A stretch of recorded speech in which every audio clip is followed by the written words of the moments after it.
بسم اللہ الرحمن الرحیم۔ السلام علیکم ورحمۃ اللہ وبرکاتہ۔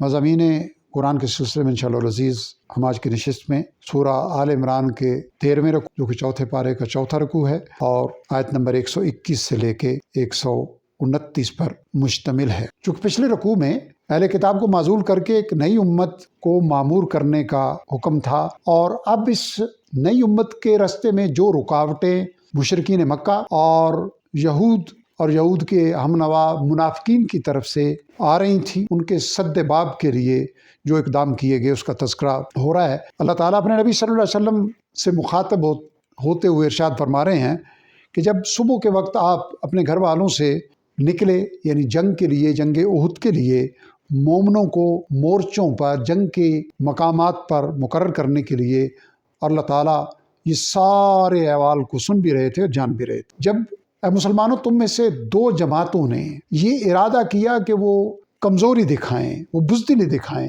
حالانکہ اللہ تعالیٰ ان کا مددگار تھا، دو قبیلوں کی طرف اشارہ ہے، اور اللہ تعالیٰ ہی پر مومنوں کو چاہیے کہ وہ بھروسہ کریں۔ بدر کی جنگ کی طرف اشارہ فرمایا کہ اللہ تعالیٰ تمہیں بدر میں اپنی نصرت سے نواز چکے ہیں جبکہ تم کمزور تھے۔ اللہ تعالیٰ سے ڈرو تاکہ تم اس کی نعمتوں کی قدر کر سکو۔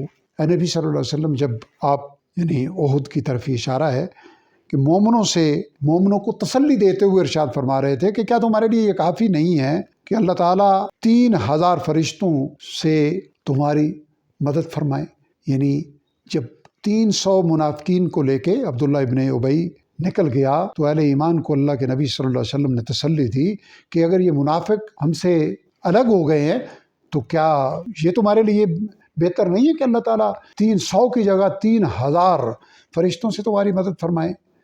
تو اللہ فرما رہے ہیں کیوں نہیں اے اہل ایمان، اگر تم ثابت قدم رہو گے اور پرہیزگاری اختیار کرتے رہو گے اور وہ لوگ اچانک اپنے جوش میں تم پر حملہ آور ہو بھی گئے تو اللہ تعالیٰ یوں تمہاری مدد فرمائے گا 5000 فرشتوں سے جو کہ نشان لگے ہوئے ہوں گے۔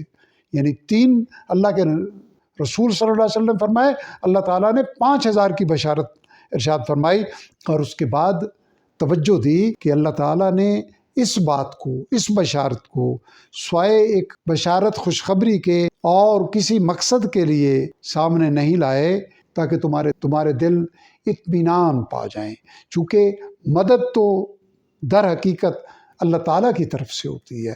اللہ تعالیٰ فرشتوں کے محتاج نہیں ہے، اسباب کے محتاج نہیں ہے، وہ غالب بھی ہیں، حکمت والے بھی ہیں۔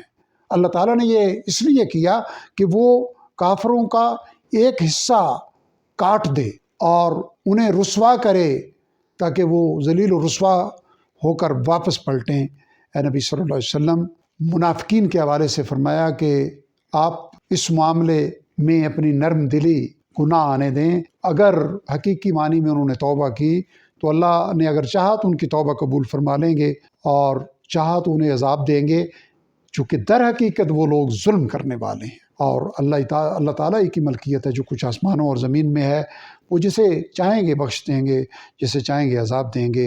اللہ تعالیٰ بخشنے والے مہربان ہیں۔ رب ذوالجلال ہمیں اپنی کتاب مبین میں غور و فکر کرنے، سمجھنے، عمل کرنے اور دوسروں تک پہنچانے کی توفیق عطا فرمائیں۔ وآخر دعوانا ان الحمد للہ رب العالمین۔